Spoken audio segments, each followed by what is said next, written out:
This is what we are going to focus today. So let us see our Unit 1, Leadership and Bhagavad Gita. And the topic for today is Selfless Leadership and Karma Yoga in Action. Right? So let us try to make this session an interactive session. So the question to all of us is, who is a leader? Or what are the qualities of a leader? So whatever comes to your mind, feel free to put that. So who would you call as a leader? What are the characteristics you look in a leader? Yes. He should be able to think on his own without being influenced. Okay. Okay. Uh-huh. So he should be a visionary. Yeah. He should be bold enough to take decisions. Mm-hmm. Himangi? He should be bold enough to take the decisions. Yes. So he should be able to take bold decisions. Very good. Very nice. Compassionate to the persons to whom he or she is leading, Absolutely. and He to should take be the views of others also before taking any decision. very good. So he should be compassionate. Very nice. Any other thoughts? Yes, Amit?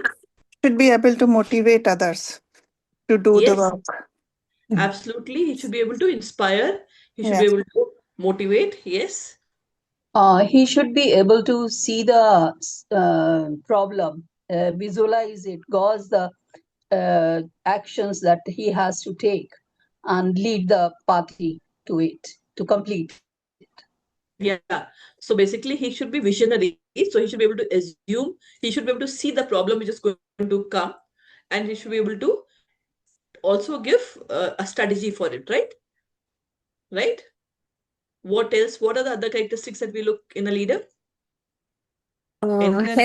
Helping others when they need, or to determine the other's strength. Helping others. He should be helpful. Yes. Anything else that comes to your mind? Selfless. He should be selfless, not the selfish motive. With the motive, he should be doing the work. Absolutely. He should be a selfless leader, right?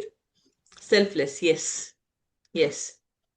So those Mrinal has joined now. So the question is, what are the characteristics that we look in a leader? Leader में हम क्या चाहते हैं? हम बोलते हैं ये मेरा leader है, तो हम उसमें क्या सोचते हैं, right?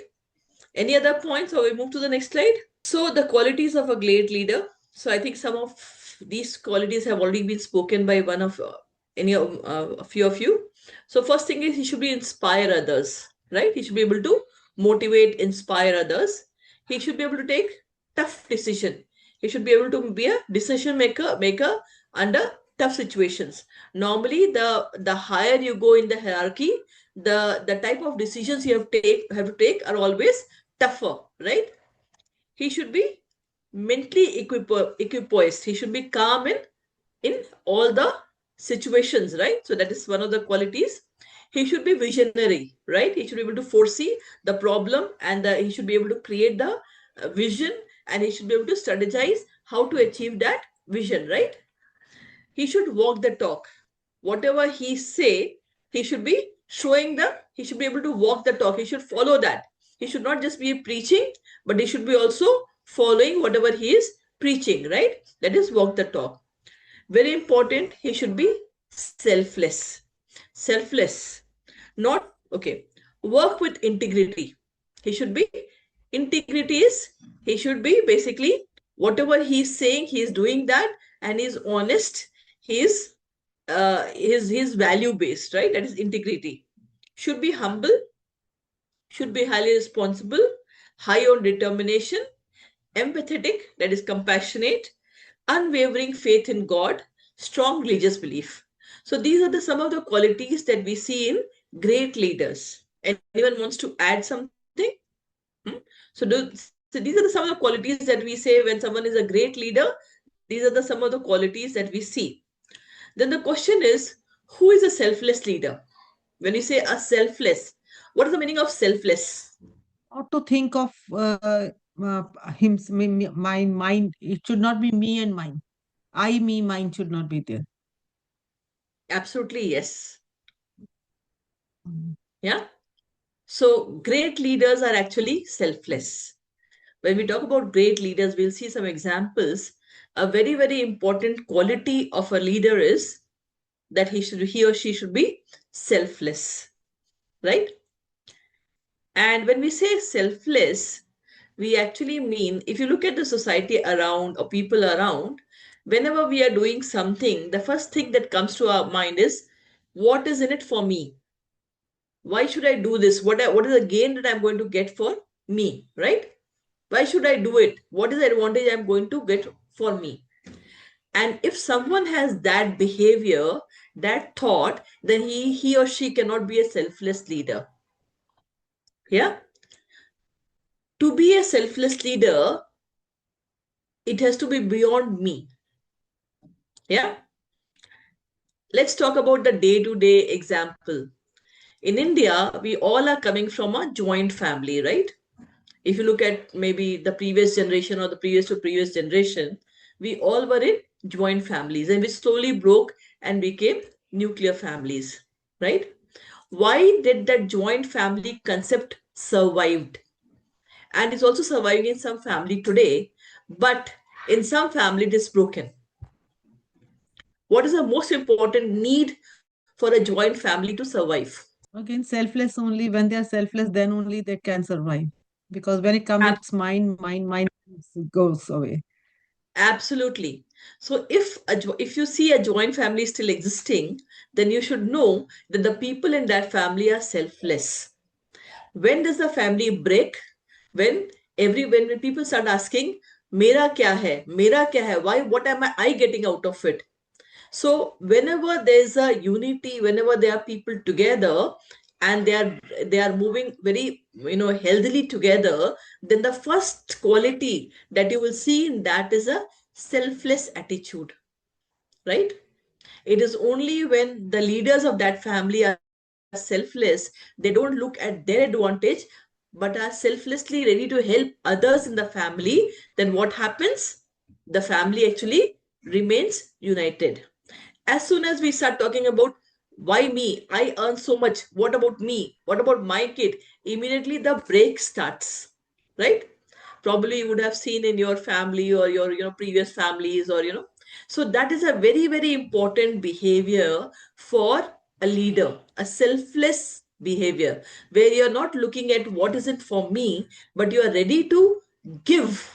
You are a giver, you are not a taker, you are a giver. When you are a giver, then you are selfless, and when you are selfless, then you can actually you can do much, much better good for the people in your family or society. Normally see a family, now forget about when we come from a let's talk about the nuclear family or the families in which we are. The normally you see, if the families are again gelled together well, it's a mother who is quite selfless for the kids, right? Mother never thinks that I will eat first and then I'll give to my child. She first thinks, let me first give to the child, right? So selfless attitude is very, very important. So what are the qualities of a selfless leader? To think about the others, not about himself or herself. Absolutely. The first quality is Whosoever is a leader. they look about for the others than for themselves. So it means they'll be high on compassion. Yeah. So let us see that. Some of the qualities of a selfless leaders are, they are duty oriented. They are duty oriented. They are focused on duty than on what's in for me.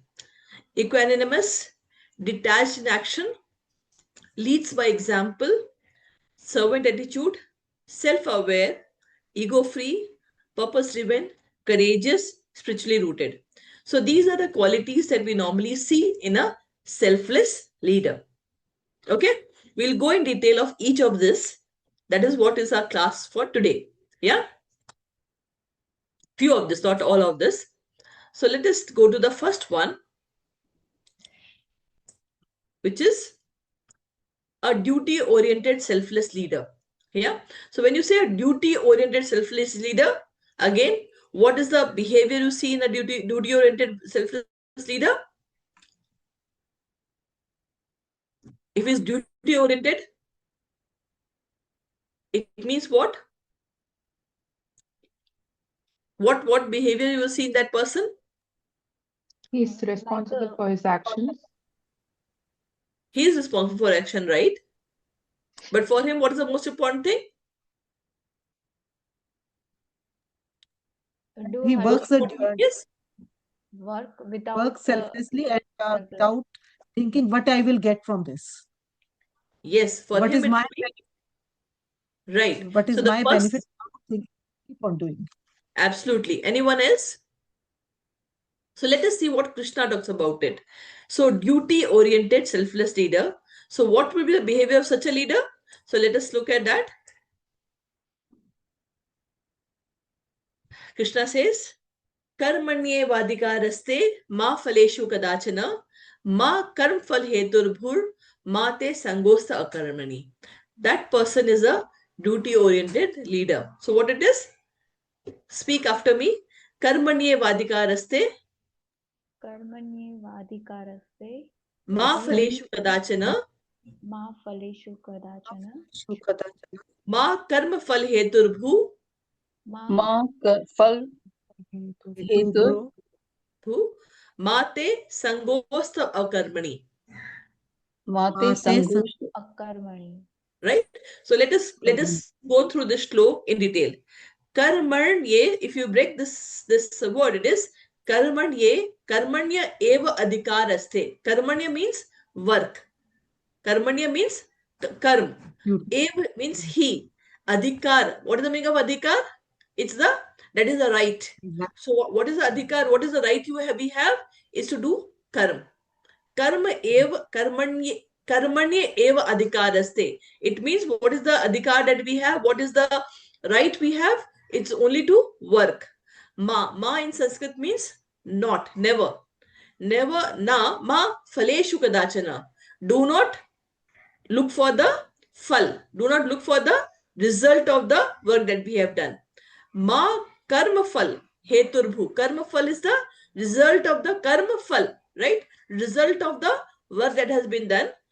Karm heturbhur mate sangostav karmani. So do not have any expectation of the results, and neither mate sangostav karmani. Neither go for a karm, means you will not do any work, inaction. That is also sin. So now let's look at it. Krishna says the first thing is for the duty-oriented leader. What is the principle with which they live in? You have the right to perform your prescribed duty, but you are not entitled to the fruits of action. So your work is only to do the duty, but do not have any expectation of the result. You don't have any entitlement. It's not that you have done the work, so you must get the result. Never consider yourself to be the cause of your activity.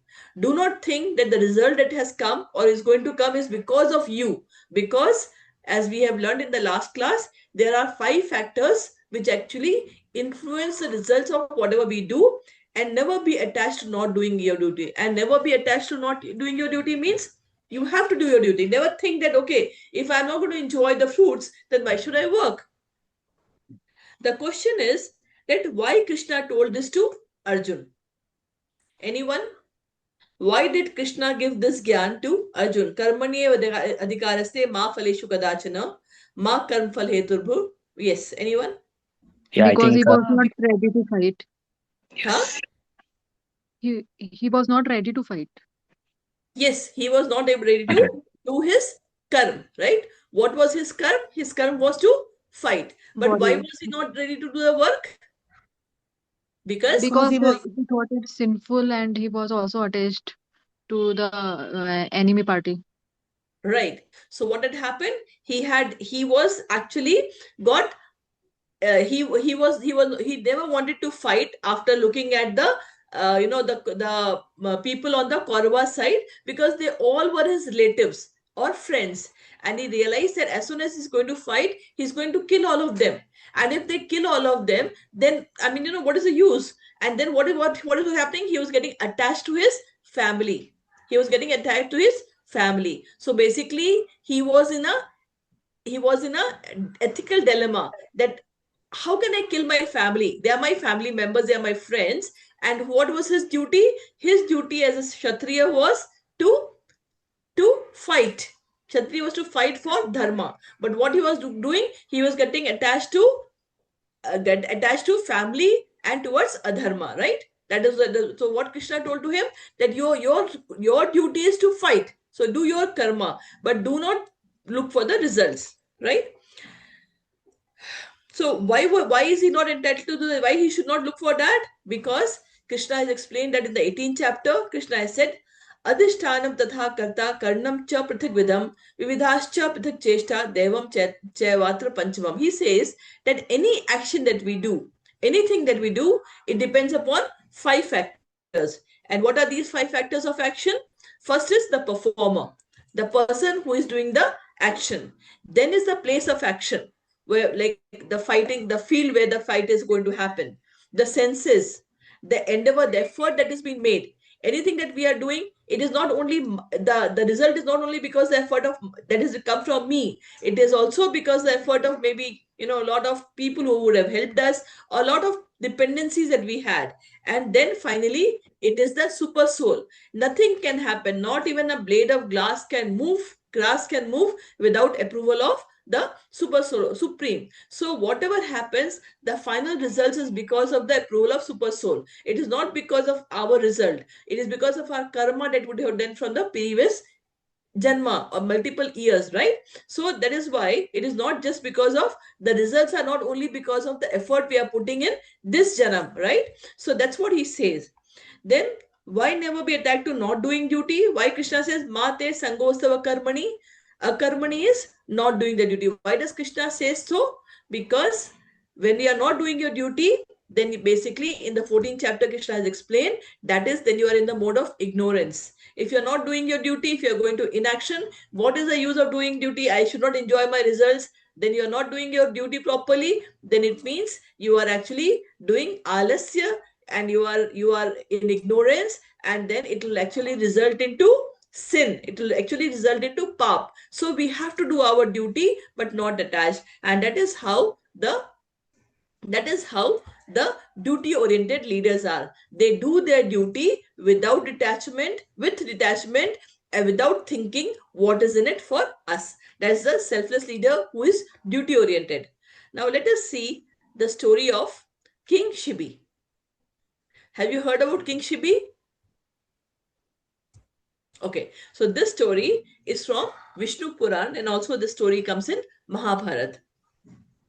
So this king, he was known for his truthfulness, generosity, and protection of all beings. In his kingdom, everyone was protected, and anyone who came to the King Shibi, they always had, they always felt satisfied by his justice, and they went happy.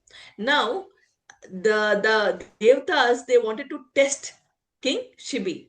They were wondering that because he is so so just, he's so truthful and just so is it that he has got proud, and let me test that, is it only in a particular situation he behaves like this, or is this his general behavior? So let us test the qualities of King Shivi. So what happened one day when King Shibi was actually doing yagya, when he was doing yagya, a dove, a white kabutar that actually came flying inside the palace and went inside on the lap of King Shibi, and the dove was shivering and was asking for help, and was very weak, shivering, scared, and came for the protection under King Shibi. And behind that dove, there was a hawk that came inside the palace following the dove. And this hawk came and asked King Shibi that, give me the dove. I want that is so King Shibi said, no, I cannot give this dove, because that the dove has come to me, has come under my protection. And as a king, I need to do justice. I need to protect the any creature who has come from under my shelter. The hawk said, no, but it is not only the dove that you are responsible for, you're also responsible for me. Now, dove is my prey. So if I don't eat dove, I'm going to be hungry. Yeah. So you need to do justice. If you give shelter to dove, then actually you're doing injustice to me, because I am hungry and this is my prey. So it is now both sides. Shibi is has to take a decision. One side, he has to protect the dove, and second side, if he is a just ruler, he has to also satisfy hawk. Isn't it a dilemma? Right? So what should Shibi, what did Shibi did? Shibi thought about it. He says, right, what you are saying is right, but since the dove has come to for my protection, I will not give that to you, but I am ready to cut my parts and give it to you. I'll cut my body part and give it to you equal to the weight of the dove. And then King Shibi actually put dove on one side and started cutting his body part and putting it on the other side. But what happened? The weight of the dove kept on increasing, and King Shibi kept on cutting his body parts and putting the meat there, and he was full of blood. But still, the part where the dove was there was higher. Right? Finally, King Shibi realized that he needs to sit there, and he sat on the side to balance the dove. And at that point of time, hawk turned into the Indra Devta, and the dove was Agni Devta. They had come to test the behavior, test the values of King Shibi. Right? Yeah. So king was duty bound. He was justice. So what did he do? So what do we learn from his story? That true leadership requires moral courage, the willingness to suffer for the sake of righteousness. So who is a true leader? True leadership is not power over others, but it is a power to sacrifice for others. Right? Do we agree? Do we agree? So it is not that I am at this position, so I have at this power and I have got rights to do wrong or whatever decision I take. I don't care. Yeah, no, it is not that. True leadership, a selfless leader will look at the values of truthfulness. My duty as a king is to protect all, right? And then how do I respond to that? So what do we learn from this lesson of selfless leadership from King Shibi? What do we learn? So first thing we learn is duty. What is dharma? Dharma is, what is the meaning of dharma? Dharma is the duty. What is the duty of a king? King is to protect all, right? So King Shibi demonstrated, protected one in distress even at the personal cost, right? Right? So what did King Shibi do? He showed the value of dharma. He protected the dove even at his personal cost. So leadership is, what is leadership? It is responsibility, not privilege. So what does a selfless leader do? He's a responsible leader, right? He's not going to misuse the privileges he has got. Compassion, karuna, felt empathy for all beings. As a king, as a selfless leader, he has to be compassionate.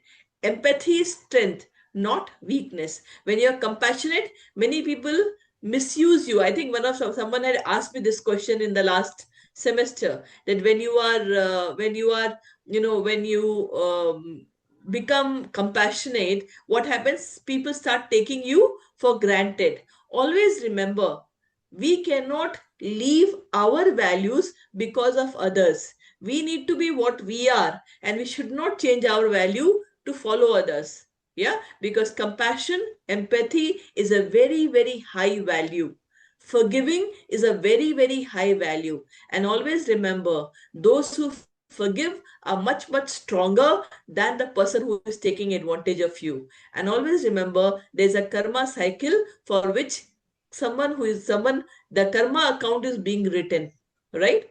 So whoever is unfair to you, the karma account is accordingly going for that person, right? So you should not leave our compassion. Then integrity, satya, never broke his promise of protection. Whatever situation he was, he did not break his promise of protection. He protected dove. At the same time, he also did justice to the hawk. So trust is built on truthfulness. You cannot speak something and do something else, right? As you have to follow the dharma. Then detached. sacrifice his own comfort. A true leader will not look at their comfort. They will always look at the comfort of others. So in the joint family, the parents or they always take care of others at their own cost, not at their the same. That's why the family sustained. But we have changed now. Every time it's what's it for me, right? And that is why things are breaking in the society. So true service has no ego. Spiritual courage, abhay. When you have a strong faith in God, then you get fearlessness. That is one of the quality you get. And face suffering without fear. Courage is born from purity of heart. So this is what we learn from King Shibi's story, right? So for all of us, selfless leader, duty oriented, what are the behavior we see in that person? That person will work out a responsibility as per the dharma, right? That person will, duty oriented leaders will work, they will work out of responsibility, and it will be as per the dharma, right? They will be not bothered what is in it for me. Anyone who thinks that when you have to make a decision or when you're doing something, and if you have this in mind, why should I do, what is the advantage I am going to get out of it, then that person is a selfish leader. That person is not a selfless leader, and selfish leader will not go far. Selfish leader will not go far in an organizational chain. One has to be selfless if that person really wants to grow high in the organizational thing. Yeah. So what is in it for me is not at all there for the people who are selfless leader and who are duty oriented. They are not bothered about rewards or recognition. For them, it doesn't matter whether they are recognized, whether someone, no, because at the heart of heart, they know what they are doing, and they know that they are working as per the dharma. And they find joy in serving, and they have complete faith in divine. When you will see such people who are selfless, who are duty oriented, you will see that they have complete faith, they have very very strong faith in divine, right? So what is the leadership trait that we look into them? You'll find in them commitment to dharma, and they are duty driven, detached, purpose driven. That is the trait, leadership trait, that we will see in them. Any questions? Yeah. And if we have to compare that in our modern scenario, we can see such leaders from our country. Sardar Vallabhbhai Patel, right? They are the selfless leader. He is called the Iron Man of India, right? He had an unwavering commitment to the unity and justice. And at that point of time, after when our country became independent, he actually integrated 562 princely state to bring it together to become one India, right? So such people are the selfless leader. They don't work for themselves. They work for the they are it's their duty, and they're detached. They are honest to their duty, right? Srila Prabhupada, he actually started the Krishna conscious movement to bring people, to make them understand that who am I? What is the real purpose of us to be here, right? And that is very very important to be a selfless leader. If someone wants to be a selfless leader, if someone is a selfless leader, then that person will be very high on the from a conscious perspective, right? Now we go to the second quality of a selfless leader, that is emotionally balanced selfless leader, right? Another quality, the second quality, the type of is they are emotionally balanced. So what would you see, what is the important behavior that you will see when you say a emotionally balanced selfless leader? What are the qualities here that you will see in that? Means that whether it goes right or wrong, he keeps himself balanced and is unaffected by the defeat and win. Because Very sometimes correct. when you're decisions, there might be you go on losing side, or might be you are getting something neither get hits doesn't is calm and quiet at that situation, every situation. Absolutely, very good. Mm. Anyone else that would like to add to what ma'am said? He is not partial. Yes? I mean, towards his close ones or towards strangers. Yes? Okay. Anyone else? Yeah, I think shouldn't be overwhelmed with the situations or the results happening before us. Absolutely, Amit. Very right.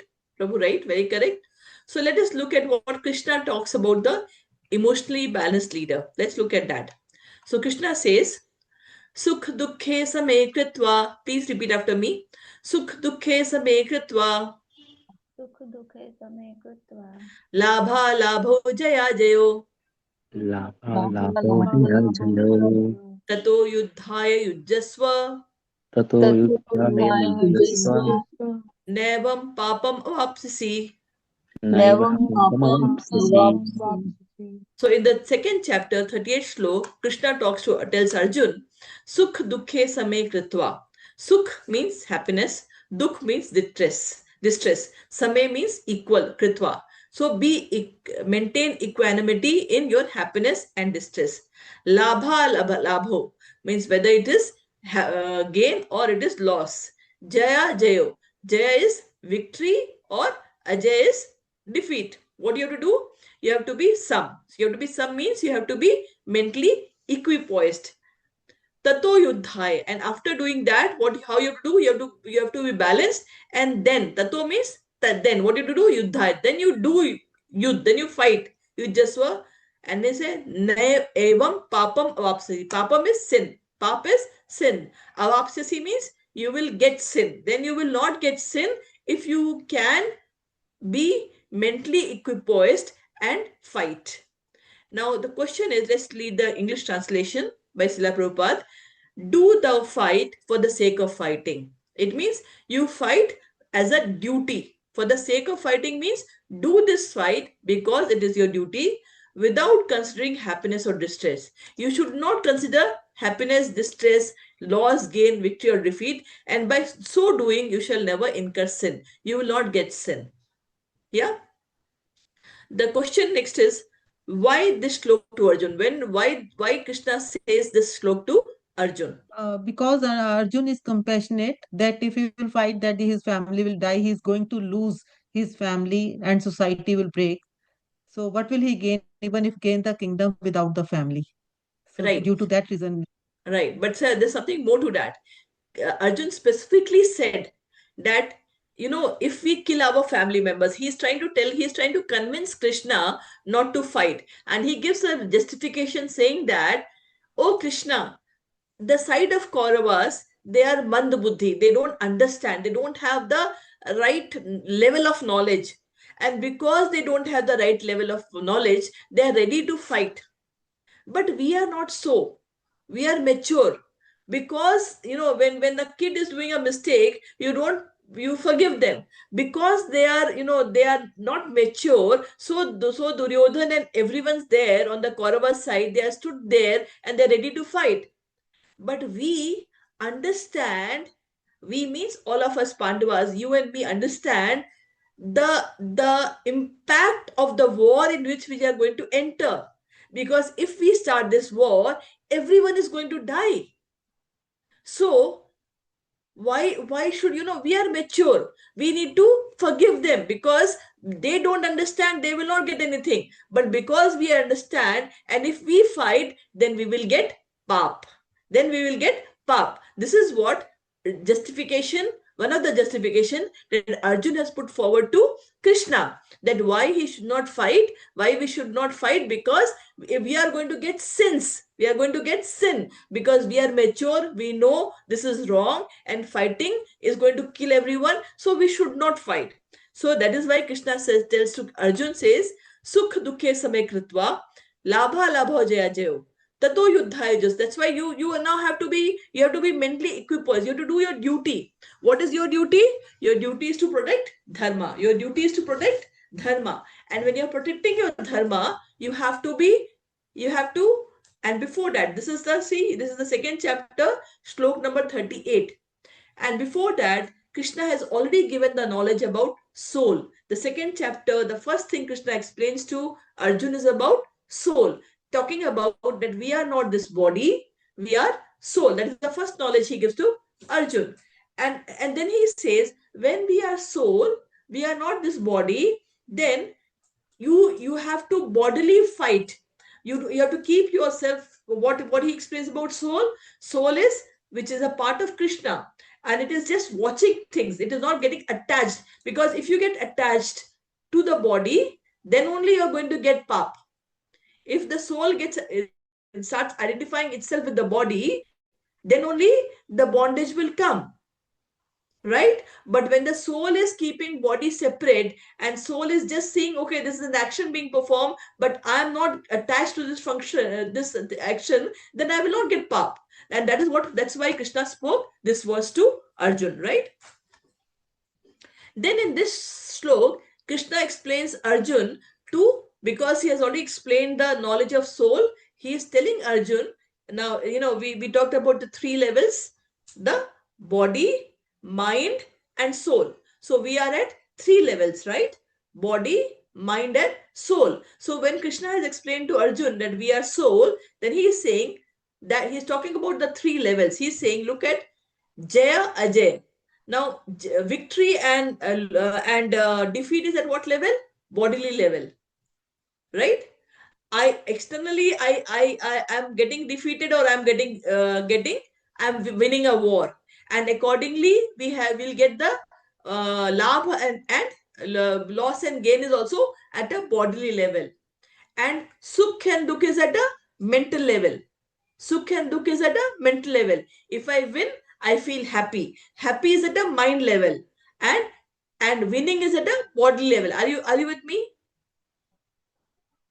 Are you getting me? Remember, in the last class, we talked about when Krishna explained about soul, he explained us at a three levels. He said that we are we are actually soul. We are not this body. So start separating yourself from this body.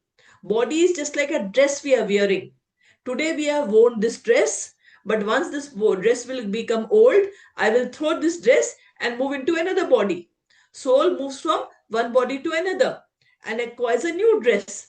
So this body is temporary, but soul is a part of Krishna, and it is eternal, right?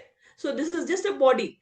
So Krishna explains to Arjun that you are just wearing this body, and the time this body becomes old, you will throw it, just like you change the garments, isn't it? So he explained our body. He says the soul is the core, and because of our desires, we have taken up this body to fulfill our desires and live for the karmas that we have done, to enjoy or suffer for the karmas that we have done. And then he talked about the mind. Mind, he talked in the 6th chapter, where he said the mind is the one which actually is the storehouse of desires, isn't it? So it is body, mind, and soul. And if the soul can separate itself from body and mind and be only a watcher, then the soul will not get into a bondage. Then the soul will not get into a bondage. So here Krishna is saying, see, he is explaining it all the levels. At a bodily level, we get the victory and defeat. At the bodily level, we get loss and gain and loss. But at mental level, we get sukh and dukh, right? He says you have to detach yourself from all these levels and then do the fight. And when you do detach yourself from bodily and mind level and then you fight, then never papa mavapsasi. Then you will not get pap. Then you will not get any sin. Understood? So he is answering to that point of Arjun here. Do thou fight for the sake of fighting, without considering happiness or distress, loss or gain, victory or defeat, and by so doing, Please, you shall never incur sin. Right? please repeat this. You are telling Sukh Dukhe is body level, Labh Labho is mind level, and Jaya Jayo is soul level. Is this? No. See, think about this one. Victory and defeat is what level? You physically win, or physically you enjoy at a physical level, right? It's at the physical level that I have won. India team has won. It is a physical level, right?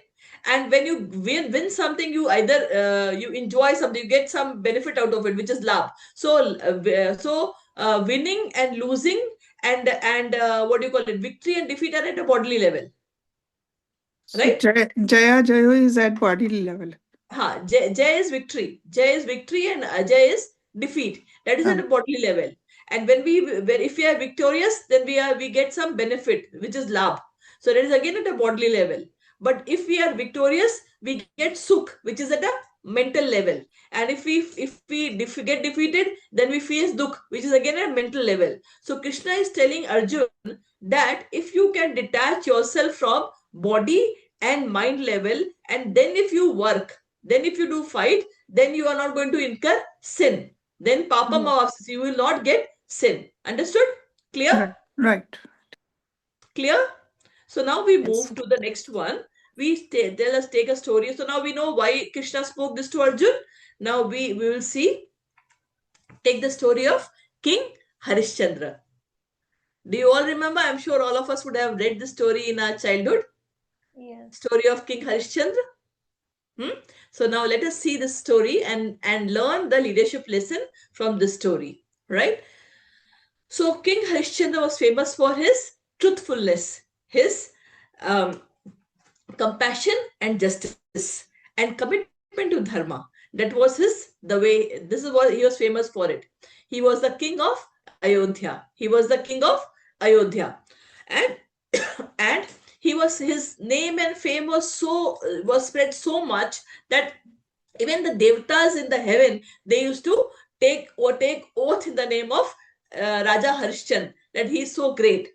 So one day the devtas wanted to test King Harishchandra.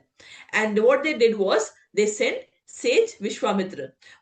Now sage Vishwamitra came, and then he started praising praising King Harishchandra about on his behavior, that he is such a great satyavadi, compassionate and justice, and such a great king he is. And after doing that, he says, now I have come here, I need some I'm going to go from here, so give me some what do you call it, donation. Now I'm leaving, so give me some donation. So he says, okay, Dakshina. you can ask whatever you want. King Harishan said, you can ask whatever you want, I'll give you. So he said, okay, dakshina, you give me, as a dakshina, you give me the your entire kingdom. And he says, fine, you want my entire kingdom? He gave his entire kingdom to sage Vishwamitra Rishiko, and then he left the kingdom along with his wife. Wife name was Shaibya, and son Rohitaswa. He took them and he left Ayodhya and started walking. Now, when he was about to leave the kingdom, sage Vishwamitra told him that, listen, I did, when you did the dakshina to me, I performed that ceremony of giving dakshina. So you have to now pay me the fee. You have to pay the fee for the the prayers, the puja that I did for you. He said, okay, I have already given everything to you. I don't have anything, but it is on me. I will definitely give it to you. And he, along with his wife and kid, he left Ayodhya and started walking. And finally, he reached Kashi. Now, in Kashi, when he reached Kashi, so first of all, he gave his wife and son as a servant to a Brahmin family. Became a, he gave as a servant to a Brahmin family, took the money and gave that to Sage Vishwamitra as a fee for the ceremony that he had performed, donation ceremony that he had, dakshina ceremony that he had performed, right? Then what he did was he actually became a guard. I'm sure you would have heard in Varanasi, there's a very, very famous ghat called Manikarnika Ghat. Manikarnika Ghat is a place where the bodies are cremated. Now, Kashi is the city of Lord Shiva. It is believed that anyone who get cremated in the Manikarnika Ghat, they actually reach the abode of Lord Shiva. He became the person to collect the fee before cremation and to cremate that body. So that is what King Harishchandra became there. And his duty was that before cremation, he had to collect the fee for cremating the body. Now here what happened, one day a woman came to King Harishchandra to him, carrying a baby for cremation. It was raining, and then he said, "Okay, fine, you give me the fee." She said, "I'm so poor that I don't have anything to give." He said, "No, it is my duty to take something as a fee before burning. But so you have to give something." He said, "What can I do? I have nothing." He said, "Okay, then you give me your sari that you are wearing." She said, "I have only my clothes to offer." He said, "Okay, then you give me your sari, but I cannot do my, burn without taking the fee." So he took sari as the fee, and agreed to burn the body. And then the lighting came, and he saw that it was his wife, and it was actually his child who had died. And then he took the child, and he finally was about to cremate. And at that point of time, all the devtas, they came and they blessed him. And he said, like, they were testing him, they were actually put him into all the situation, and they blessed him that, they actually, Yam also came, and he said it was all planned. And they were extremely happy by the commitment to his duty, his justice, his truthfulness. And finally they actually brought back his son and gave back everything to King Harshan. And they told that his name will be eternally remembered in the till Bharat, till there is life, his name will be eternally remembered. And today, last week I was in Varanasi, like just I came back 2-3 days back, and there is a ghat called Harishchandra Ghat, right, where cremation happens, right? So that is what it is. So basically, when you're talking about a king, for his duty, for his commitment, for his words, he actually gave everything. So truth and duty are greater than pleasure or pain, power or poverty. This is what we learn from King Harishchandra. Truth is eternal and duty is sacred. When a leader upholds both, even in darkness, they become a light for the world, right? So let us see what are the lessons that we can learn, leadership lessons that we can learn from King Harishchandra. First thing is truthfulness. He never lied even in hardship, right? Do your duty sincerely. What are the leadership insights? Do your duty sincerely, detached from results. We have to do our duty and we have to be detached from the results. Karmaniya vadikaraste ma phaleshu kadachana. Detachment. He gave up wealth, power, and comfort. Work without attachment. So we should work without attachment to the results. Integrity, that is dharma. Fulfill duty as cremation worker with honesty. He did, even from he took the whatever his duty was, that he was true to his duty.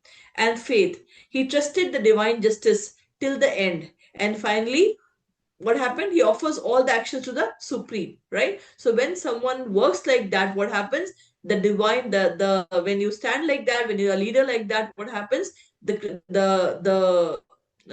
supreme lord always watches you, and you get the accordingly, you get the reward, right? So let's look at the qualities of a emotionally balanced leader.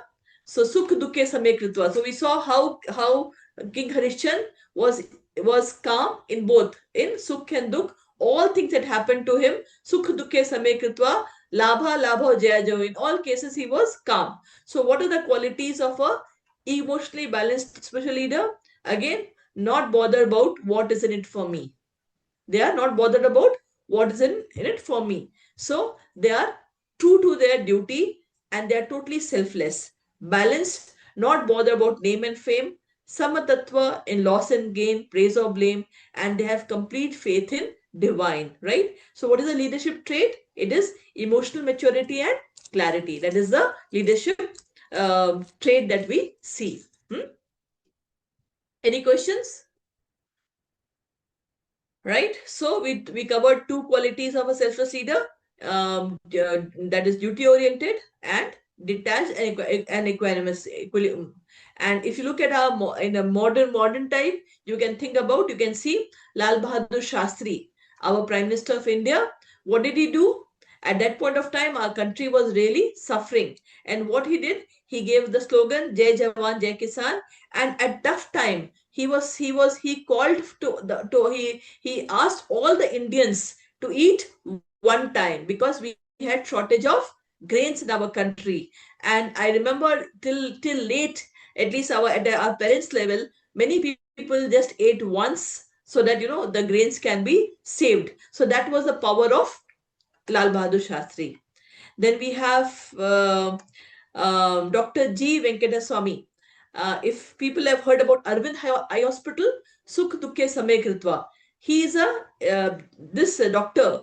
There's a very famous eye hospital called Arvind Eye Hospital, and this doctor was actually, he started practicing in army, and he was removed from army at the age of 26 because he had acute arthritis. And after that, he came and he started working in some a hospital in Madurai. And at the age of 55, when people are about to retire, he actually opened Arvind Eye Hospital. Today, they are huge. That is the best eye hospital in India. If you go to Tamil Nadu, Chennai, if you go to Madurai, they are the most, they are the biggest eye hospital that we have, and it is, it is gives selfless service. Yeah. It is said, those people who have met him, I met one of the person who has met him, they say you will not recognize, him, the way he's so simple. And that is the quality of great leaders. The third quality that we talked about for the selfless leader is they are detached in action. There we saw already, when someone is selfless, they will not be attached to the results. So they're detached in action. In both the previous cases, we saw King Shibi as well as Harishchandra, Raja Harishchandra. But let us see now, because these are the qualities of selfless leader, and that is the topic. So let us take this particular behavior also in detail. So detached in action, what does Krishna say about it? Krishna says, tasmad asakta satatam, tasmad asakta satarvam, karyam karma samachara, Karyam karma samachara, asakto hyacharan karma, असक्तो asakto ह्यचरान् charan कर्म karma, param apnoti purushah. param परमाप्नोति apnoti पुरुषः. purusha. So here said tasmat. Tasmat means that is why. So there's a stroke before that, and then Krishna is continuing saying that is why. Asakt. Asakt means not attached, without getting attached. Satatam is always.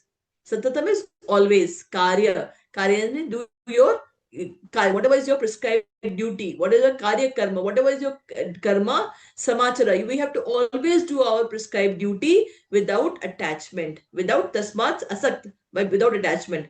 Asakto hya charan karma. Krishna says that those who work without attachment, what happens to them? Param apnoti purusha. Those people who work without attachment, what do they get? Param. Param means they achieve the Supreme Lord. What happens? They achieve the Supreme Lord. They achieve Param. They achieve the Param apnoti. Apnoti means they get. What do they get? Param. So what Krishna is saying to Arjun, that you have to work without detachment. So you have to work, you have to do your duty without detachment. And then he takes Arjun to the next level. He says, because now this is the third chapter of Bhagavad Gita, 19th slok. Krishna has already explained to Arjun about soul. He has already explained to him about karmanya vadikaraste, about doing karma with detached. And now he's taking Arjun to the third level, that is, you have to do work without detachment. And if you do, what is happening? This is still at the second level, where he's explaining about that doing the work with detachment. If you do work without detachment, then what happens? You get param, you get the supreme. So let us read the English translation. Therefore, without being attached to the fruits of activities, one should act as a matter of duty, right? For by working without attachment, one attains the supreme. Okay, so why did Krishna said this to Arjun? We know why he has told.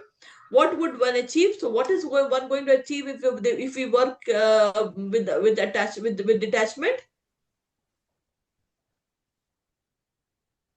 We get Supreme. We get supreme rest. Yes, right. So now let us see the story of King Janak. Before that, this is the 19th slok, and Krishna has given an example of, in the 20th slok, Krishna is giving an example of King Janak. So let us read that 20th slok. Krishna says, Karmanaiva hi sansiddhim. कर्मणैव हिंसन्सिद्धिं Karmanaiva hi sansiddhim. Asthita janakadaya. Asthita Dhanakadaya जनकादय Lok sangraham evapi. Lok लोकसङ्ग्रहम् Sangraham एवापि Evapi Sampashyan kartumarhasi. सम्पश्यन् Samprishtam Kartum कर्तुमर्हसि. Hasi. So Krishna says that before this 19th slok, Krishna explains that we have to work with detachment, and by doing so we achieve param, we achieve supreme. And then he gives an example. Karmanaiva hi sansiddhim. This is how, this by working like that. Karmanaiva hi, like by working them like sansiddhim is with perfection. Asita. Janak Adaya. Kings like Janak and others, they have actually achieved perfection by working without detachment always.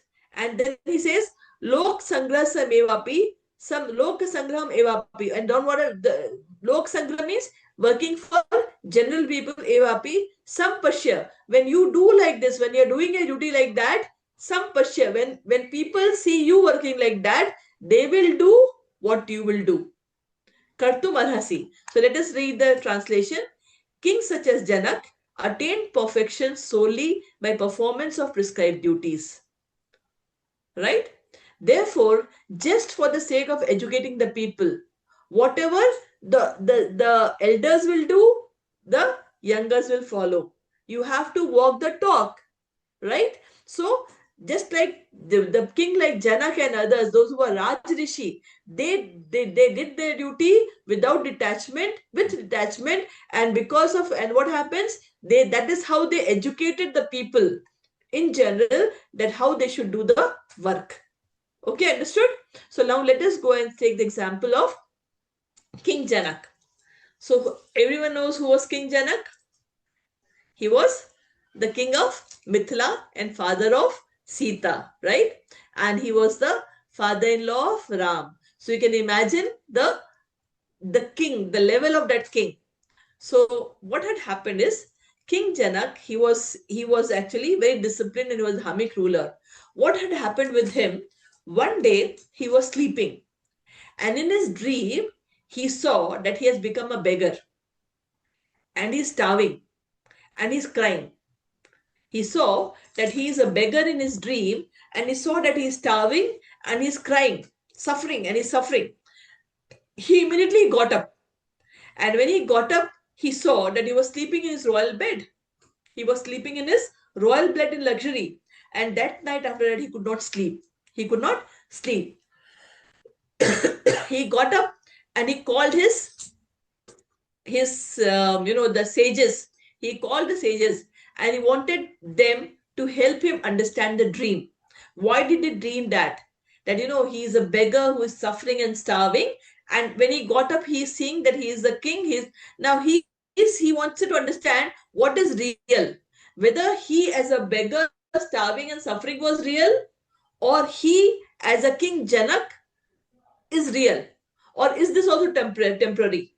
And if this is temporary, then who he is actually he is. What is real Janak then? What am I? And then he started realizing that my body is changing. I was a child, I became a youth, I'm grown up, and I'll become old. And everyone goes through that. He saw that my mood also keeps on changing. My thoughts and desires are changing. Then what is permanent?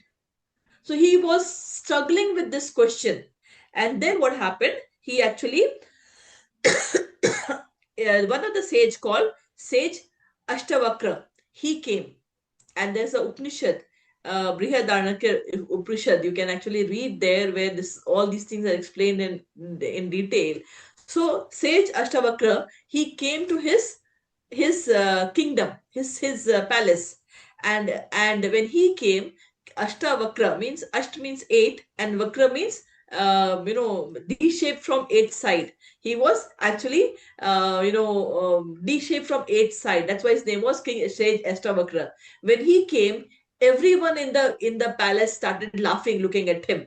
But Janak realized that he is a man of knowledge, and he pleaded Ashtavakra that please give me knowledge. I want to understand that everything is changing. Then what is permanent? And then Ashtavakra explained to him the who am I? He explained that this is the body, this is not I is actually our soul. And that knowledge what Krishna gave, after many years, this knowledge was given to Janak by sage Ashtavakra, that we are actually soul, and we have taken this body. This is just a cover for us. This will actually get destroyed. This is not permanent. The eternal soul is what we are, and we need to understand soul. And what is the what we need to do for the soul? That is a self. When we say someone is self-realized, that person understands. That is what is called gyan. Gyan means when we say this person is self-realized or this person is a jnani, it means that person understands that we are not this body, we are soul. And that person then starts, what we do, we feed our body, we do all the, we go to all the we do get all the best things to keep our body healthy. We go to gym, we do everything for our body, we wear nice clothes, but this is all temporary. What we need to do, we need to feed our soul, because that is what is a real feed. And when you say you are a jnani and you are self-realized, then you have understood that you are a soul, and we need to actually start taking care of our soul than taking care of this body. Right? That is what is called self-realization. And what is the food for soul? The food for soul is, the first thing is chanting the name, jap. That is the first thing. That is the first thing, because our soul is actually covered by all the smoke.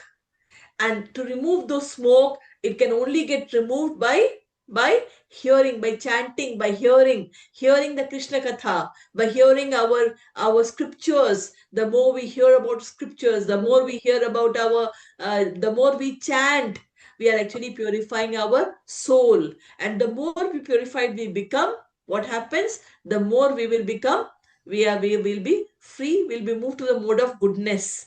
And what we have to do, if we want to become free, we have to transcend the mode of goodness, because ignorance, passion, and goodness, all these three modes are in this world.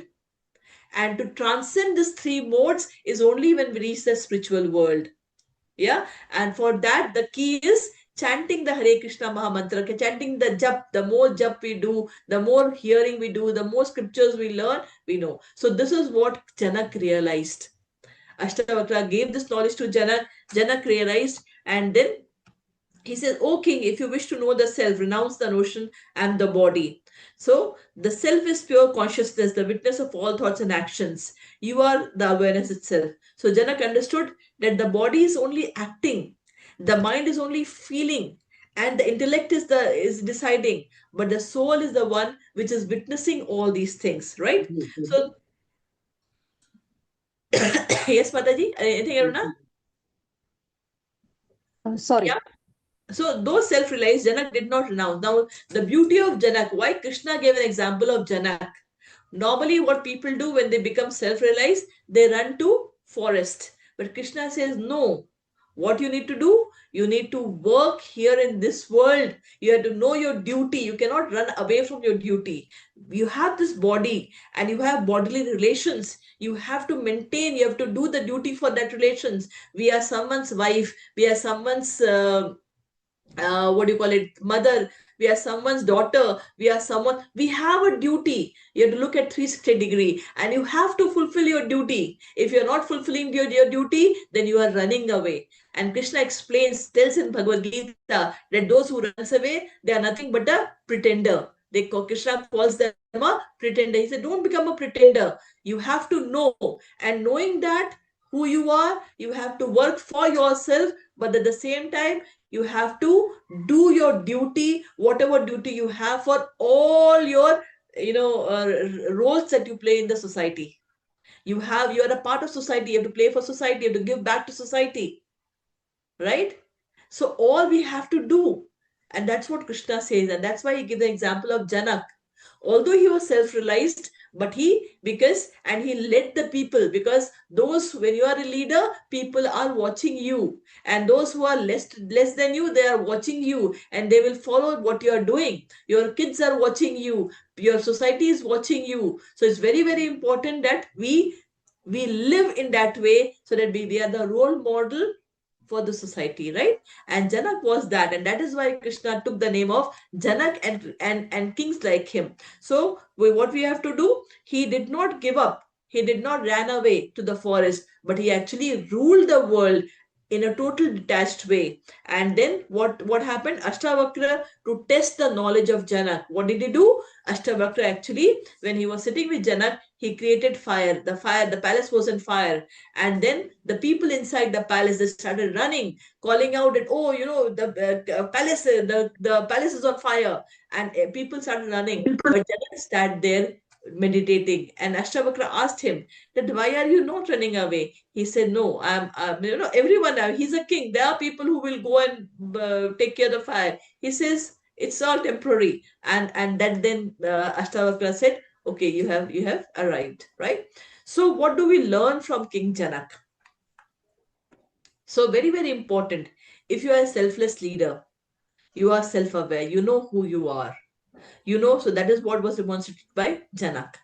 So a selfless leader will be knowing the who am I. He or she will not be bothered about the bodily activity, or be it is beyond body. Understand the role they are playing, right? So self-aware, who am I, that realization they have. So leadership inside, they know yourself before leading others. So know yourself before leading others. Yeah, if you are not at that level, then when then then you are those, like, if when we talk about leadership pyramid, and maybe you would have heard about it. At the we talk about physical quotient, we say PQ, which is at the lowest level. Then we talk about IQ. I'm sure all of us would have heard. So IQ is at the second level. When we talk about the leaders, the PQ is at the lowest level of the society. That is called physical quotient. Then we talk about IQ, which is called the intelligent quotient. Then we talk about EQ. EQ is the emotional quotient. And then we call about SQ. SQ is the spiritual quotient. So the leaders who are at the highest level, they have very high SQ. The leaders who are at the highest level, they have very high SQ. SQ is spiritual quotient, because they understand, they don't work for themselves, they work for the society, they work for the higher purpose, for the better of others. And that is why they are called great leaders, right? So that is how the pyramid is in the organization, and how the leaders rise in the organizational chart, right? So this is self-aware. They're self-aware. Who am I? Realization is there. They know yourself before leading others. They're detached. They're not working for themselves. They're calm. Like Raja Janak, he was calm during palace fire. They. So what is the leadership inside? They will stay centered amidst crisis. Even in crisis, they will not get aware.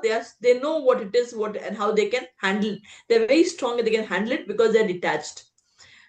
For them, duty is a worship. They work duty as worship, like continued ruling post realization. Although he was self-realized, but he continued the journey, right? So work is worship when that is done selflessly. We say karmani normally we give an example, karmani vadikaraste. We say work is worship, but after, when we say work is worship, we want all the results for ourselves, right? So we only use the first part of the shlok, but we don't see the other part of the shlok. We want to enjoy all the fruits. We don't want to share that fruits with anyone else, and we want to do all for our sense gratification, right? So we are not using the shlok in the right way. So when we say work is worship, it is to be done selflessly, not for yourself, but for others. That is what then, when then work becomes worship. And we should do service, seva. The question is, what service are we giving? We should ask ourselves, at what level are we? Am I only looking at myself? Am I only looking at me and my small family? Am I looking only at me and my extended family? Am I doing something for the society? Am I doing something for the higher good? And then you know where you are. and then we can draw our path, our roadmap for yeah. So we have to do something that is what is selfless seva, right? So we need to do something for the higher purpose, right? So service a rule for, so he ruled for people's welfare. Leadership is a service, right? And they have freedom from ego. He was called Videh. Videh means who is not attached to his deh. Deh means body. So act without being possessed of power. So this is a leadership lesson we get from King Janak. So what we see, what are the behaviors of selfless leader who are detached in action? They are fully involved in action without ego and bothering about outcome. They work for higher purpose. They work for higher purpose with faith and not for self. They work for others, right? So mindful engagement with deep knowledge, faith in Supreme. This is the characteristics you see in selfless leader who are detached in action, right? So we covered three qualities. Now, and as we saw the shlok, what will be the such a leader will achieve? What did Krishna say? What will such a leader achieve? Param apnoti purusha, right? What will that person achieve? What is the shlok? Param apnoti purusha. What, when someone works with asat, when he works with detachment, what will he get? He'll get the supreme. Param is supreme. He'll get the supreme. So the question is, what will that person get? A detached leader, he will actually achieve the supreme God, right? And when you look at here, so do you know about Ram Sukdas ji? Have you heard about Ram Sukdas ji? No? Have you heard about Gita Press, Bhagavad Gita? Who has done the translation for that? It is Ram Sukdas ji. Ram Sukdas ji has done the translation. When we say Gita Press and we say Bhagavad Gita, then the person who has done the translation is Ram Sukdas ji. And I would say, if you really want, I would say that, everyone who wants to understand Gita, they should definitely have this book called Sadhak Sanjeevani which is from Gita Press again, called Sadhak Sanjeevani. It is a wonderful book to understand Gita. And again, that is basically explained by Ram Sukdas ji, right? And again, so Sadhak Sanjeevani I have written here also. It is a detailed study of Bhagavad Gita, an excellent book to understand Gita. And if you go to Rishikesh ever, then I'm sure if anyone has gone to Rishikesh, you would have seen Gita Bhavan there. Has anyone gone to Rishikesh? No, okay. Then you have seen, there are Gita Bhavan. A lot of Gita Bhavans are there just next to Ganga. Beautiful place to be. And Gita Bhavan number 3, there are 7 Gita Bhavan, but Bhavan number 3, you must go there. It's a beautiful place. And there is an I've ashram. seen that, Sushmita. I You have been see, there. yeah, Yeah. you have been there? Yeah. Very nice. Very good. And number 3 is the Gita Bhavan number 3 is the place where he used to stay. Is ashram is, it's a one room kuti. You must go there. I mean, if you can go there, not must, you can go there. And it's a beautiful place to visit and feel and take a dip in Ganga. It is beautiful experience, right? So such people are the selfless leader who only work for society. He has given, we all know about Bhagavad Gita Press Bhagavad Gita, but it is basically him who has actually done all the explanation. We go to the next fourth characteristics of a selfless leader. They lead by example.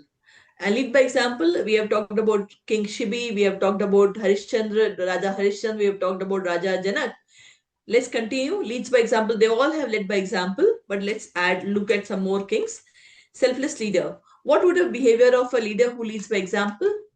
And let's see what Krishna says. Krishna says, this is the 3rd chapter, 21st shlok. So the 19th and 20th shlok we read in the previous characteristics, which was about Raja Janak. We talked about that. And now we can relate to that. What Krishna says next is, Yad yat acharati sheshta. Yad Yad yad Acharati acharati sheshta. Shrestha Tattat devataro janah Tattat devataro janah sa yat pramanam kurute Yat yat pranam kurute lokas tad anuvartate lokastadanu vartate. yad achariti shrestha. So Krishna explained, said that, we have to work with detachment and look at kings like Janak.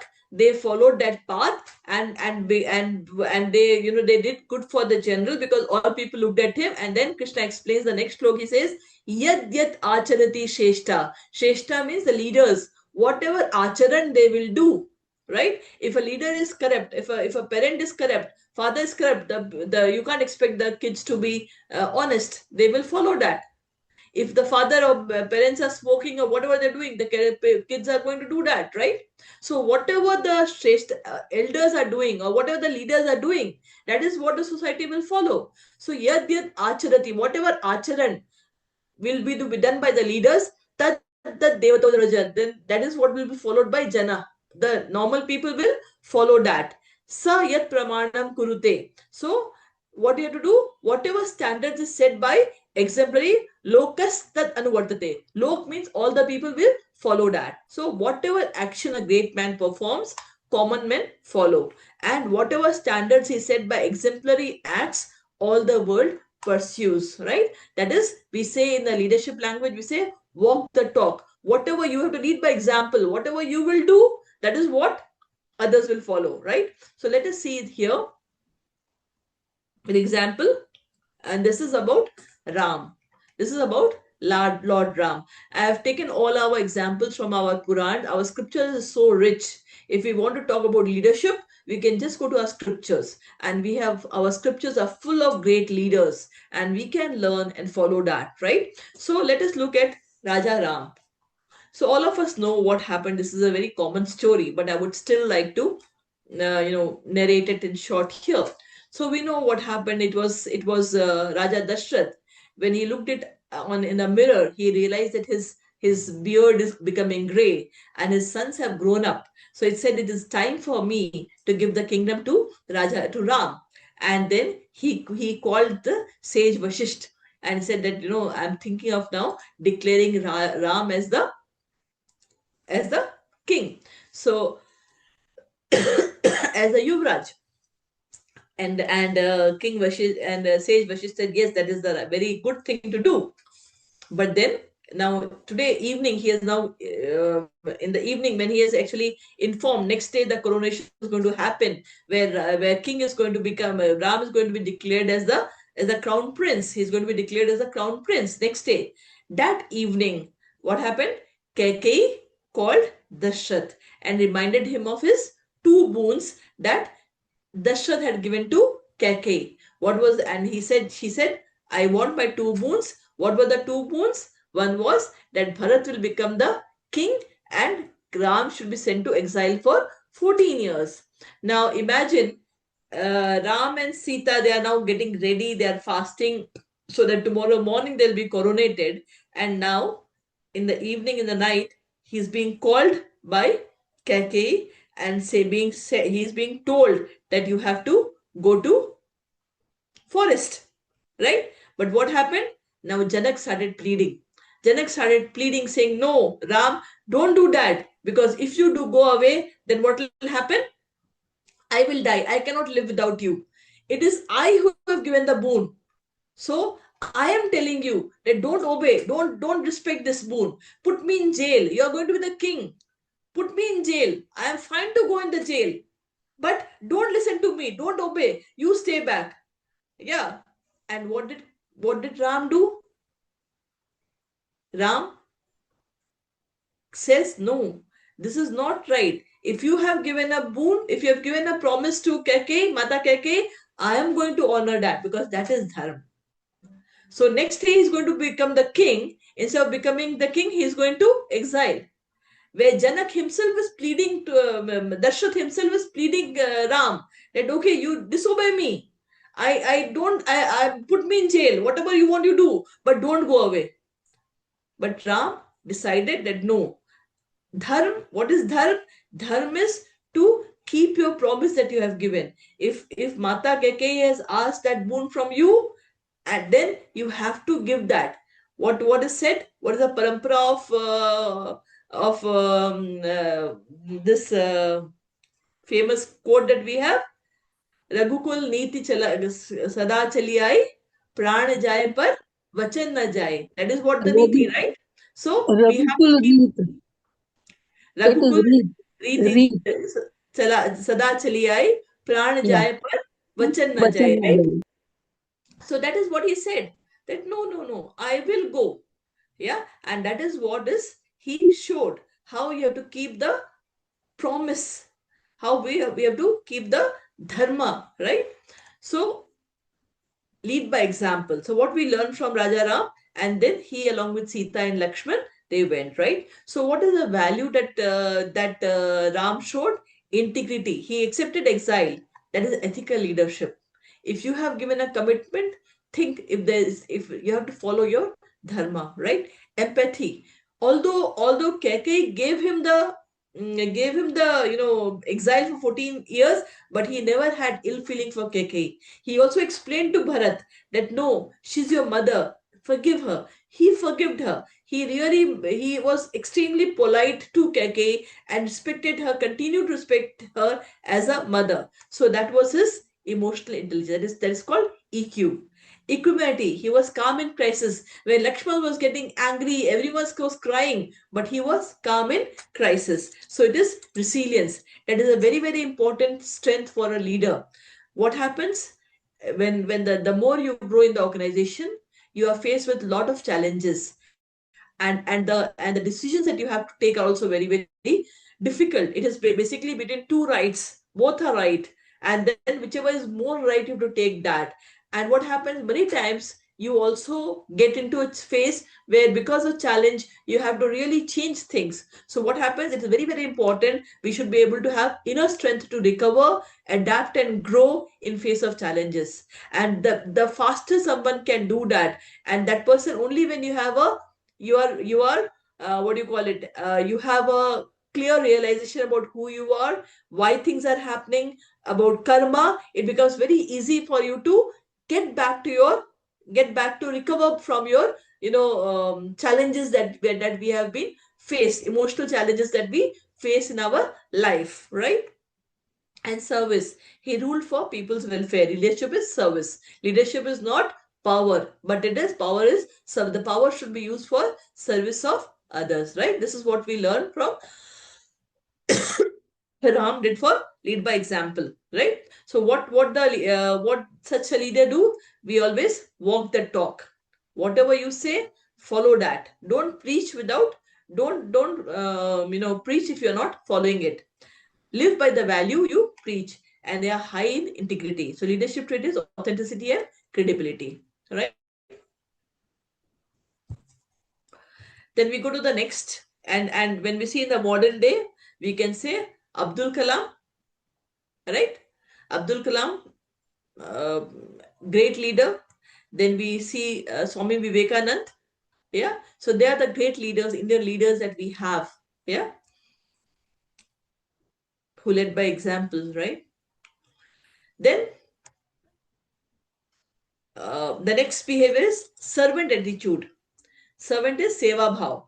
When you are leader, it is not that you are using your power, but your power should be used to serve others. Your power should be used for serve others. The more humble you are, many times humble gets misunderstood. When you are humble, people think you are weak. When you are humble, when you are soft, people think you are weak, but it is not so. It is easy to rise, but it's said that humility is not easy to be humble. It's very easy to be arrogant. It is very, very easy to be shout, right? It is very easy. And the people who shout, who are arrogant, they're actually very low. When you talk about the value, they are very low. The people who can absorb, who can be humble even during crisis, they are the virtuous people. They are the virtuous people. And finally, always remember, someone above is watching your karma. Your karma is getting recorded, right? Right? So never change your behavior because of others who are not showing that behavior. You should know the right traits and follow that trait, right? That's what we should do. And that's why we learn these qualities, right? So the servant attitude is lift others instead of seeking followers. The real leaders are one who not only wants to go forward, but he actually takes people along and actually makes them grow. And that is, so we should see how many people we could impact their life. That is how we can actually check our progress. How many people have we influenced who has actually done better, and that is what is our credit, right? So that is what is seva bhav, gets joy in enabling others growth, right? So such people are very humble and empathetic. They will take care of others. They are very caring. They are very humble. Ratan Tata. So those who have worked in Tatas, they will know. Fortunately, I was very lucky to work in Tata with Tata. Rather, when I joined from Kurukshetra, my first company that I got, appointment letter from college was Telco. So I actually worked I started my journey in Tata's. And at that point of time, Ratan Tata was learning to be the leader. So he used to work he used to come to our workshop and he used to work. I mean, it was his workshop and he used to work like, he actually used to use his hand to work. So that is the type of person he was. So I was very lucky to see him and be with him in Telco. And so Tata Group is one of the prestigious group that we have in our country. And in any Tata Group that you work, that is, they really take care of people, and they donate most of their profit for social causes. So such people are their servant leaders, right? Krishna, he became the charioteer of Arjun, right? So they are servant leaders. They help people grow and become something. So then we have purpose driven leaders. I think this is the last one we'll take. Selfless leaders, purpose driven leaders. So Krishna says, the third chapter, 9th shlok, Krishna says, purpose driven leaders, yagyarthat karmano yatra यज्ञार्थात् कर्मण्येऽत्र loko yam karma bandhanah लोकोऽयं कर्मबन्धनः tadartham karma kaunteya तदर्थं कर्म कौन्तेय mukta sangha samacharah. मुक्त संग समाचार. समाचरः So Krishna says, yagyarthat, yagya is sacrifice, right? Yagyarthat karmano anyatra. The karm, whatever we are doing, that karm should be done as a sacrifice for Vishnu. Before it's actually coming from a previous sloka. So Krishna says, when we are doing karma, it should be done, the karma should be done as a sacrifice for Vishnu. Loko yam karma bandhana. Otherwise, what will happen? People will get into the karma bandhan. They'll get into the bondage of work. If we are doing a karma but not offering the results to Vishnu, then we'll get into the karma bandhan. Tadartham karma kaunteya. That's why karma, O kaunteya, O Arjun, do the karma mukta sangha samachara. And when you do the karma like that, as an offering to Vishnu, then you will become mukt, you will become liberated. So let us look at the translation by Srila Prabhupada. Work done as a sacrifice for Vishnu has to be performed. Otherwise, work causes bondage in this material world.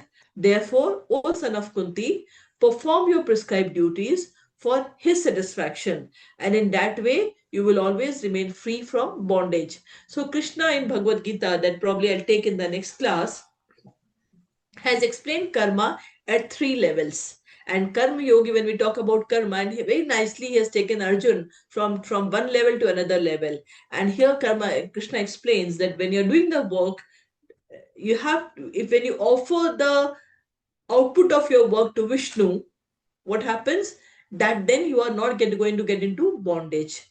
Then you are not going to get into bondage. Otherwise, any work that you do in this world, it will remain in the material plane. It will be either in the ignorance, passion, and goodness. It will not go into the transcendental plane. And how to take the work into the transcendental plane?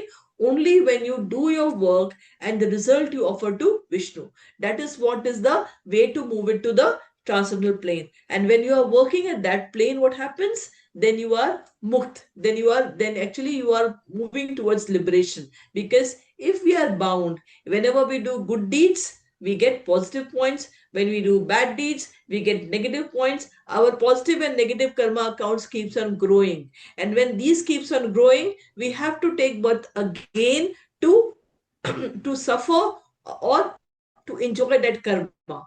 But then how can I break out of that? And the answer to that is whatever work you do, you have to offer it back everything to Vishnu, to Krishna. What happens when you do that? Then you don't get the bondage of work. So then either it goes to the positive account or to the negative account, and you become free.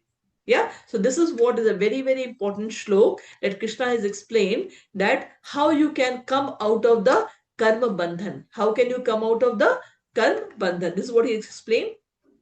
And let us see the example of Prahlad. We all must have heard the story of Prahlad, right? But I'll still repeat the story and we'll see what we learn from his story. So who was Prahlad? He was son of Hiranyakashyap and Kayadu. And now Hiranyakashyap was actually very, very angry with Vishnu. Why was he angry with Vishnu? Because Hiranyakashipu and Hiranyaksha, they were two brothers. Hiranyaksha and Hiranyakashipu was two brothers. And when you see the Dasha-avatar of Vishnu, you see one of his avatar is the boar avatar, right? He came, and that point of time, what he had done, he had actually killed Hiranyaksh, and he had taken the earth out. Why did he take the boar form? Because he took the earth out from the sea, right? So Hiranyaksh was Hiranyakashipu's brother, and because he had killed him, Hiranyakashipu was very, very angry. And what he did, Hiranyakashipu, he went to Brahma and he did meditation for years and years and years, and he pleased Brahma. And then he took a boon that he cannot be killed. And Brahma said, I cannot give this boon because I myself is not immortal. Even I die after 100 years, 100 Brahma years. So, but I can give you something else. He says, okay, if you cannot give me this boon, then give me the boon that no one can kill me in the morning or in the night, in the outside the house, inside the house. No animal can kill me, no human can kill me, no weapons can kill me. So he put lot of condition, thinking that he will not be killed anymore. And then when Brahma wished him that, in the meantime, when he was going for meditation, when he was going for his this meditation, his wife Kayadu, he was at that point of time, Indra and other devtas, they came down and they started killing all the demons, and they were also about to kill Kayadu. Kayadu was pregnant at that point of time. Prahlad was there. She was carrying Prahlad. And then Narad Muni came and said, no, don't do anything to Kayadu because she's going to be the mother of a great devotee. And he took Kayadu to his, what do you call it, his ashram. And there Narad Muni actually gave all the Bhagavatam Gyan to Kayadu, and Prahlad listened to all those Gyan. And then and when Hiranyakashipu came back to his palace, then Narad also gave back Kayadu to Hiranyakashipu's palace, and then Prahlad was born. So Prahlad, before birth itself, he was a great devotee of Vishnu. And what Hiranyakashipu did, Hiranyakashipu came and said that I am the god. No one can pray anyone, but everyone has to pray to me. I am the god. And then what happened? So when he told when Prahlad was born, he was very, very happy, and he put him under his gurus were like demons, and he told he asked them to teach. And finally what happened, they used to tell Prahlad that your father is a god, and he used to say, no, Vishnu is the god. No, he's not the god, he's not the god. And finally he got so angry. Each time when he was called, he used to say, no, he's not the god. My father is not god, not a god. And finally, when he got so angry, Hiranyakashipu, he said, where is your God? He said, my God is everywhere. He really punished him. He threw him down the cliff. He put him in, we do Holika Dahan. He put him in fire. Whatever he did, Prahlad did not get killed. And finally, he said, where is your God? He said, my God is everywhere. He said, is he in the pillar? He said, yes, he's the pillar. And when he breaks the pillar, then Narasimha Dev comes out and he kills Hiranyakashipu, right? So, what do we learn from? And then what happened when Prahlad went to when Narasimha actually held Prahlad, and then he said, "You ask me whatever you want." He says, "I don't want anything, but please forgive my father and take him back with you." Right?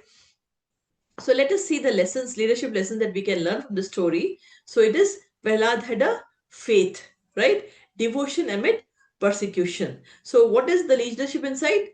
Anchor to the higher purpose. So I talked about the spiritual quotient. Spiritual quotient is always the highest for our leaders. So anchor in the higher purpose. Courage. He defied the tyranny. He was standing alone. He stood for truth and with calmness. Resilience, survived all the trials. Transformed adversity into strength. Compassion, prayed for father's welfare. Lead with forgiveness, right? So this is what we learn from the lessons of life of Prahlad. So what is the selfless leader purpose driven? They have complete faith in Supreme. They have courage. They have fearlessness. When you have complete faith in Supreme, you are fearless. You don't fear things. Compassion. And what is the leadership trait? Determined and empathetic, right? And a modern day example is our Srila Prabhupada. Srila Prabhupada, he at the age of 65, 68, he left India with only Bhagavatam in his hand and 40 rupees in his pocket. He traveled by ship to USA because his guru has told him that you go and you start this preaching in West, because we Indians follow West. So whatever West will do, we will follow that. He says, no, don't try to teach in India. You go to West and start teaching there. And then what he did, he went there, and he in from 65 to say he died in 77. In that, he established 108 temples in the world, across the world. So imagine 65 years, 68 years, we think we are old. Now nothing can be done. And at that time he traveled, he suffered 2 heart attacks. For months he traveled by ship to USA. He suffered 2 heart attacks, but still he didn't give up because he had complete faith.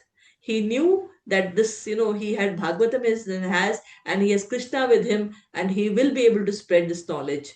Today, I am blessed because what our ancestors used to have, temples is the place where we had preaching of our scriptures. We used to learn scriptures from there. Today I don't see, most of the temples, it's just idle. We don't learn from there. But all ISKCON temples are actually a temple where you are taught scriptures, you are taught Gita, you are taught Bhagavatam. And I was also one of the lucky who actually learned Gita from, because of the ISKCON temples that are established. And you really learn, you can learn, you get the knowledge.